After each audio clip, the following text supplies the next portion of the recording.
नमस्कार, मैं जितेंद्र चतुर्वेदी। शंभू और खनौरी बॉर्डर पर जो सियासी किसानों का जुटान हो रखा है, उनके लिए 6 मार्च की तारीख बहुत भारी है।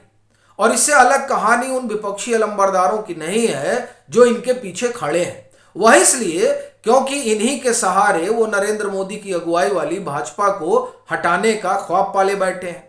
और वो यह भी मानकर चल रहे हैं कि कम से कम अगर भाजपा को हटा ना पाए तो बहुमत से तो उनको नीचे ला ही सकते हैं।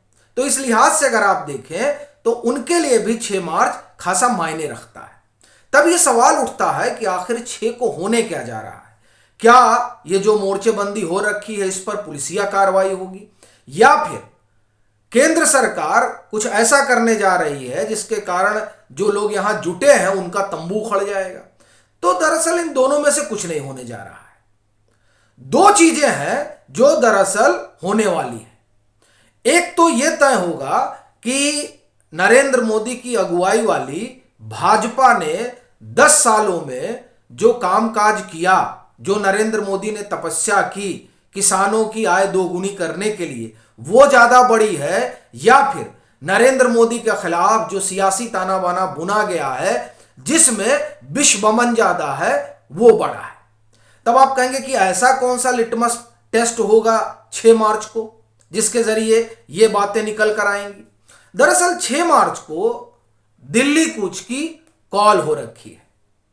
और ये जो कॉल है दिल्ली कूच वाली, ये किसने की है? ये उन लोगों ने की है जो शंभू और खनौरी बॉर्डर पर जुटे हैं, यानी जगजीत सिंह डल्लेवाल और सरवरण सिंह पंडेर।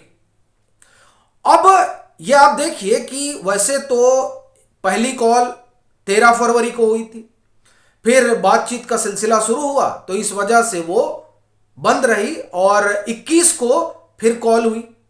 तो 21 को जो परिस्थितियां बनी उसके बाद इन लोगों ने कहा कि नहीं, अब 2 दिन स्थगित रहेगा, अब हम 23 को तय करेंगे। फिर 23 का 29 हुआ, 29 का 3 हुआ, और 3 को फिर उन्होंने ऐलान किया कि नहीं, 6 को दिल्ली कूच होगा। लेकिन एक चीज ध्यान रखिएगा, उस दिल्ली कूच में शंभू खनौरी पर जुटे लोगों की हिस्सेदारी नहीं होगी, वो वहीं डटे रहेंगे। तब कौन आएगा? तो वो दरअसल देश भर से लोगों को बुलाया गया है और यहीं से तय होगा कि जो लोग शंभू और खनौरी पर जुटे हैं उनका विमर्श बड़ा है या फिर नरेंद्र मोदी ने जो काम कर रखा है वो बड़ा है। अब ये क्यों कह रहा हूं? वो इसलिए कह रहा हूं क्योंकि 6 मार्च को दिल्ली में जिस तरह से इन्होंने देश भर के किसानों को बुलाया है, तो उसमें अगर वो जुट जाते हैं और याद करिए वो महेंद्र सिंह टिकैत की तरह भीड़ जुटा लेते हैं, तो जाहिर सी बात है ये नरेंद्र मोदी सरकार के खिलाफ एक आप ये कहें कि व्यापक विरोध प्रदर्शन होगा।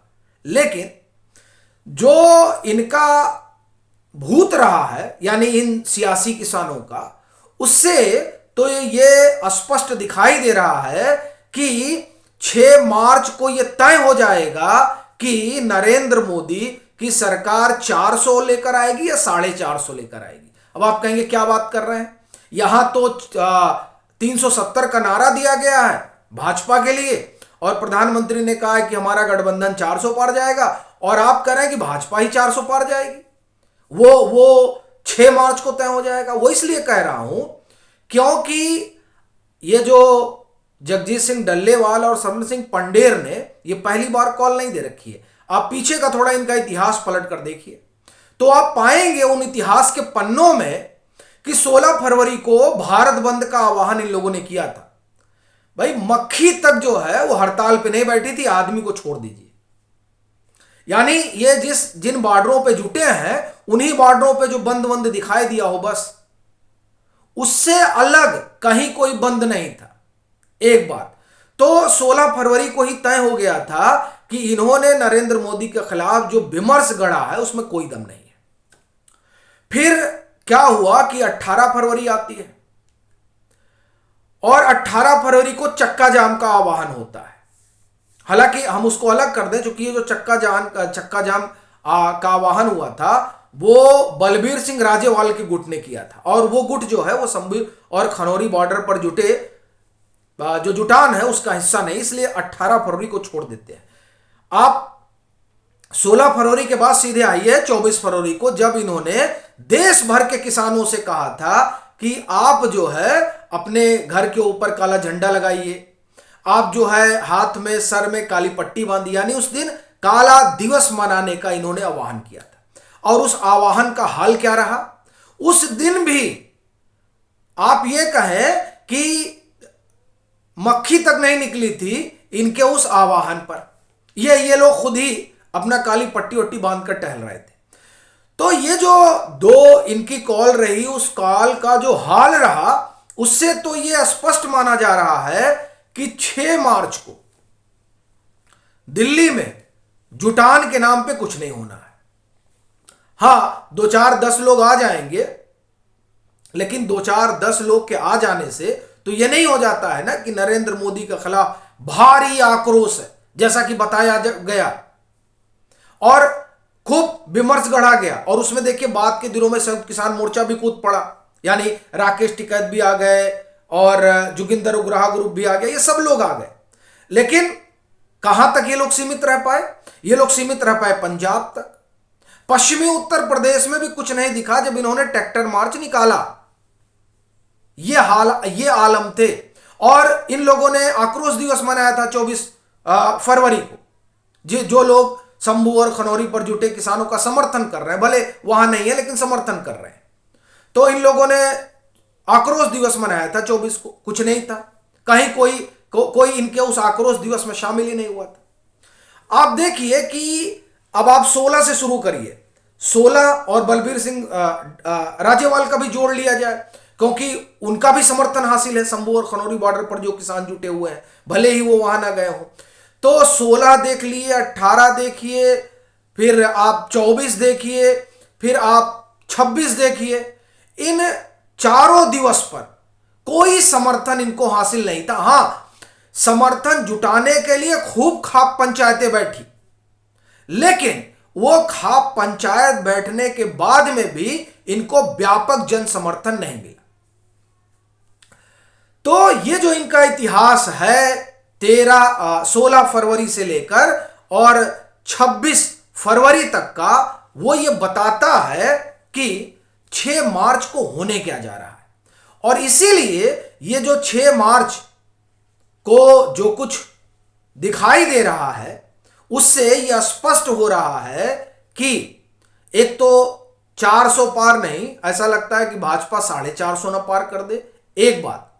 दूसरा, ये जो लोग वहां जुटे हैं और जिनके सहारे विपक्षी अलंबरदारों ने 2024 का ख्वाब पाले रखा है, उनका कल भ्रम टूटने वाला है।